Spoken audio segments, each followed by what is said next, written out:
ఒక చిన్న నీతి కథ చెప్తాను, వింటారా? అది మనిషి జీవితంలో చాలా అవసరం. నాకు తెలిసిన కథ ఒకటి చెప్తాను. ఒక 20 కప్పలు అడవిలో ఎగురుకుంటూ ఎగురుకుంటూ వెళ్తూనే ఉంటాయి.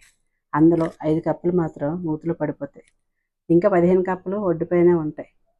ఈ 15 కప్పలు 5 కప్పలకి మీరు రాలేరు, ఎందుకు అంత ఆవేశపడిపోయి రావడం, కిందనే ఉండండి అంతే.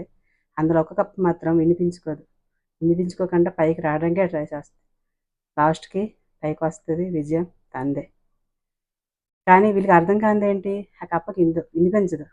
వినిపించకపోవడమే, చోట్లు వేసుకోకపోవడమే విజయం తాందయింది. వినిపించుకున్న వాళ్ళు లోపునే ఉండిపోయారు. మనిషి కూడా అంతే. ఎవరు ఏం చెప్పినా సరే ఈ కప్పలా వినిపించుకోకుండా ఉండిపోతే జీవితంలో విజయం నీదే. నువ్వు పైకి రాగలవు. చెప్పిన మాట వినుకొని ఎక్కడ ఉండవలసిన అక్కడ ఉండిపోతే నువ్వు అక్కడే ఉండిపోతావు, పాతలోనే ఉండిపోతావు, పైకి రాలేవు. నీకు రానివ్వరు. చెప్పిన మాటలు దయచేసి వినిపించుకోకండి.